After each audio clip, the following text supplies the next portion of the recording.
All right, guys, what is good? Welcome back to the YouTube channel. I know, I know, I know it's been a minute since I've done shit on this channel. Now, I promise you that is going to change. Starting this week, there is going to be one upload every week on someone's soul. I don't know whose soul yet. That's going to happen. Now, this video is going to be a trade recap. However, I also want to make it a standard deviation kind of updated video because the last standard deviation video doesn't really meet what I use it for now, right? It doesn't really work as well for what I use it for now. So we will be doing that. Now let me zoom out from me and actually get you on some candlesticks because you ain't gonna learn shit from looking at me. So first of all, boys, this is a very clean day. Exactly what I expected to happen.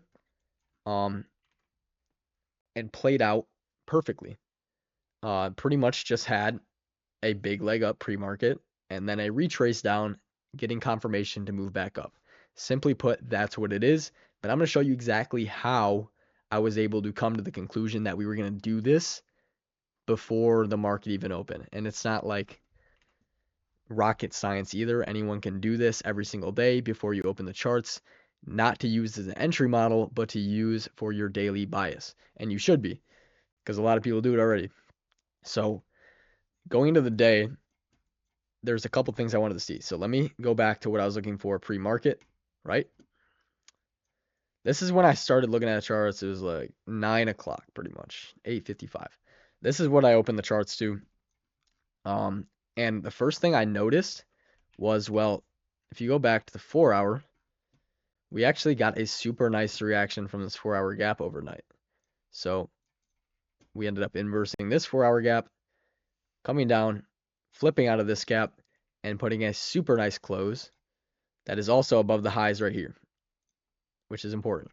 I like to see a close above some highs, and this is showing me that we probably are going to hold higher, but today had no news, so I was expecting a retrace, and I actually said in the Discord that it was probably going to be choppy, but I still expected the buys to hold, right? So if you go back down to where I was in the 5-minute, I'm going to show you exactly how I would look at this leg that we got out of the 4-hour gap. So first thing I'm doing every single morning is when we have a move like this, a super nice range with a clear low and high, I'm going to fib out the bottom to the top and vice versa for bearish, right? So this is what I'm marking out, and you'll see there's 3 levels. There's 0.5, pretty standard level here, just equilibrium. So to take longs, I want to see us dip into a discount. And there is the 0.618 level that I have in my fib video. If you want to watch it, it'll probably be up in the corner here, or it's just going to be on my channel somewhere. There's not a whole lot of videos. You'll find it quick. So that will be there, and there is the 0.66 level, which is nothing new, and it won't be on the fib video if you are looking for it, but it's not a level of concern. It's just to kind of reference this area as an OTE range, right? So in between these two purple lines, I guess, is optimal trade entry, right? So that's what you'd want to be looking for. Now, the other thing that involves using a fib is standard deviation. Again, I also have a video on it, but like I said in the beginning, I'm using standard deviation a little bit differently now, which I found to be a lot more beginner friendly and just kind of easier to use, mostly for biases. I don't use any standard deviation for entries, but for biases. So how I'm using standard deviation on this, sorry, is I'm looking at the first area that we end up changing trends. So if you look at this, let's say this is the big move we made overnight out of the 4-hour gap, and then we get a first kind of reaction, and then we end up holding this, retrace down, I guess, to make a lower low. This is what I'm using for standard deviation, because this is technically like a new trend. And I want to see this hold as a new trend. And when we see it kind of get respected, we never came back up to this high. That is what I want to use for standard deviation, right? Because we never really took this high again. If we took this high again, we would be putting in higher highs. And I don't care about higher highs. If we put in higher highs, I'm not looking for a really deep retrace yet, right? This is where I want to see a deep retrace. And overnight, we are actively getting that deep retrace, which is perfect. It was perfect timing, right? If we open the market up here, I guarantee you it would just be chopping the AM and everyone would be complaining about AM session price action. It would be like this shit. Why is AM not working? It's because it's not in the right place to do shit yet, right? You need to wait for it to rebalance, collect liquidity, and go to a willing price for buyers to step back in, right? Pretty common stuff. So this is what I'm fibbing out.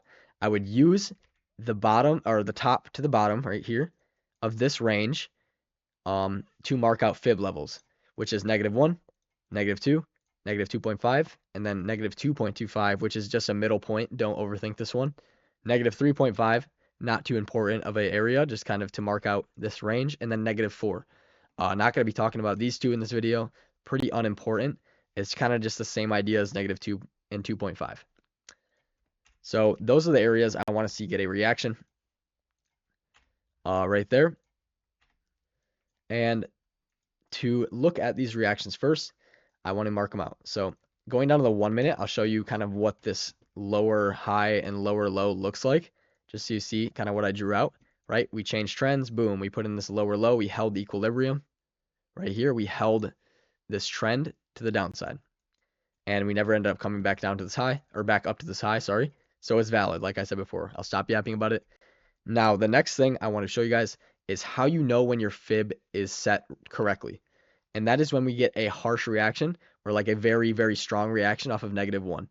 And if you go to -1, right here, pre-market, you can actually see at a seemingly random time, 8:20, we actually did hit that low. We sold off pretty hard down to that low and then got a nice bullish flip off of it.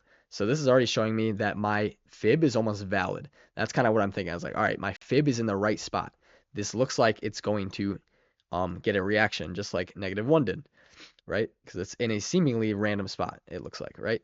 So here's what I'll do. I mark out -2 and -2.5 just so I don't have this ugly ass fib on my screen. So these two lines right here, I'll mark them out, -2, -2.5. Boom. So those are our levels. And then I also will mark out OTE with this blue kind of box and then get rid of that. So this is what I'm looking at pre-market. These are kind of this is the area that I want to see us hold bullish. And if we end up selling off through this and never get a reaction, I can assume that we're probably just going to go back to these lows in the 4-hour gap. So that's what I'm looking at pre-market. So when I see something like this, I'm seeing that we're selling off pretty slowly down to this point. I will kind of call out the daily bias. And when I did that, I marked out this high and then down to here.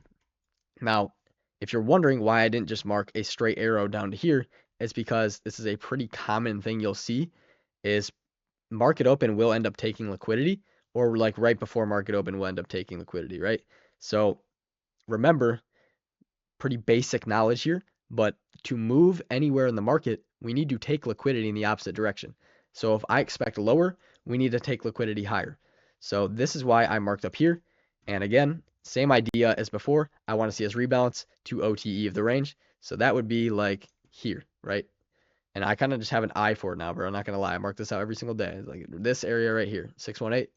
I'm looking for that to hold, to go lower. So that is what I did.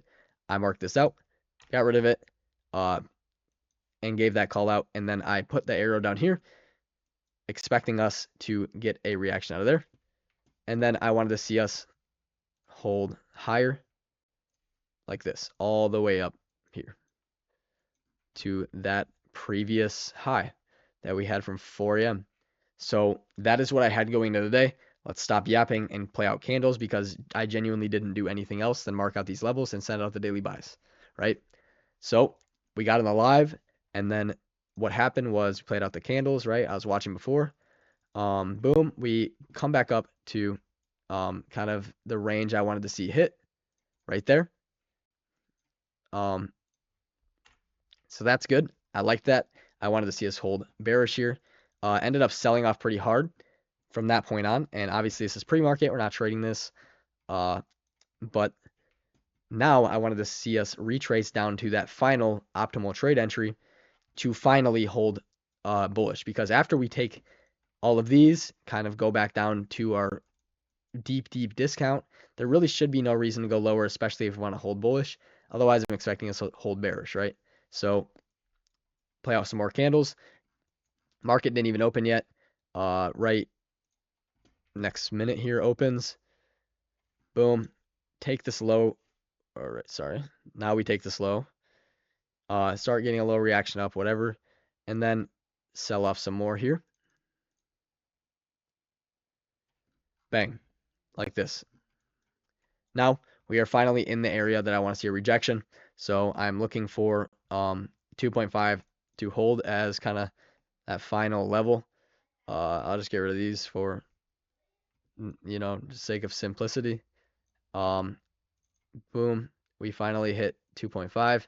Now, I want you to notice that our OTE did get kind of closed below on the 1 minute, but this doesn't bother me whatsoever. And the reason because of that is OTE is just a measuring tool. It's not a confluence that has to hold. It's not an inverse fair value gap. It's not a fair value gap that gets inverse, blah, blah, blah. It's nothing mechanical at all.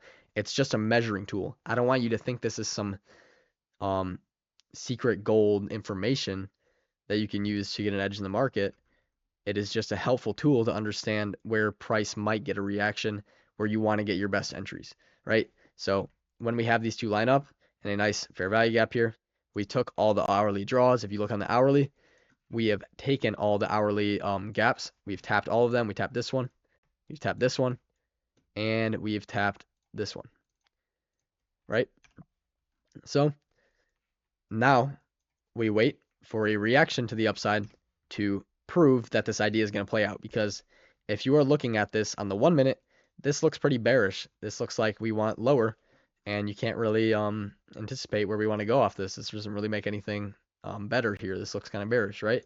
So I want you to notice that we have two different fair value gaps. Boom, this one and this one. So to make it easier, you want to go to the highest time frame where there's only one fair value gap. And today, I went up to the 2 minute on stream to look for this inverse right here. Let's make it a gray box. Easy to look at, right? So I wanted to see this 2 minute fair value gap get inverse to go higher. So this was kind of the conditional gap today. If this gap wanted to hold, we would go lower to the lows. If this gap got an inverse with some nice reactions, I would take this to go higher, right? Now, what do? Now we just wait on the 2 minute. Boom, play out some candles. And we got this back one here. Right here is where I took my first entry. Keep in mind, I am on evals right now. I'm working on getting funded with Top Step, which will happen very, very soon. So, full transparency, I did not make any money off of this trade. Someone just asked for the recap, and I'm giving the recap, right? And also kind of an updated standard deviation video. So this is what I took my first entry on. 2 minute inverse, standard deviation, and a nice reaction towards what I believe is the draw. So now I just let this play out. Boom. The thing was that I was looking for a retrace as well to add my full position on, because it is a little sketchy longing all the way down here when it's not really too confirmed. We did get the inverse, don't get me wrong. That's a good confirmation, but you have to keep in mind these aren't the best candles ever. They're not that clean, right? So I was looking for an inverse, or no, not an inverse, a retrace to add my full position on. However, we never did get it, so I was not in full size, which is unfortunate, but it is how it is. It's whatever. And ran all the way to the TP, which was this high. And boom, that's pretty much the entire trade. Nothing really more to it than that, other than I did go break even when we tapped this area right here. Boom, right there. Because, well, it was kind of OTE of this range. So if we wanted to hold bearish, it's kind of like we might hold that. And this is kind of just hindsight stuff. I was just kind of like thinking, if we're going to reverse this, the area I want to see reverse off of kind of Like, I've seen this shit before. I've seen it reverse off of a point like that. So I went BE here uh, to be completely risk-free. And nothing really more than that. Also, the reason I went BE there is because if you actually take what I told you about standard deviation before, um, which was that you want to see the first kind of equilibrium hold to the opposite direction for a standard deviation. If you equilibrium this, right? So we have this, boom. We hold equilibrium, and then making a new trend, we actually do have our -1 right here. So when -1 wants to hold, we would get a reaction right here. So this is another confluence towards these highs is -2 and -2.5. We're pretty much perfectly lined up on our liquidity levels. So, it just made me feel a little safer in the trade. Uh, but, again, it's a measuring tool. It's not that deep, right? And then pretty much just ran higher the rest of the day. Uh, Pretty simple day. Everyone and their mom caught this trade. So if you want to catch stuff like this, I'm going live the next 2 weeks, and I will be calling out pretty much every daily bias with this exact same uh, system that I use every single day. So if you want to see that, the link will be down below. But that should be it for the recap. And let me know what you guys want to see more. If you guys want to see more of this stuff on the channel, let me know. I will do a lot more of it. It's pretty fun to make. I don't know why I ever stopped making them, but let me know down below. And that should be it for the video. Join the Discord, and peace out.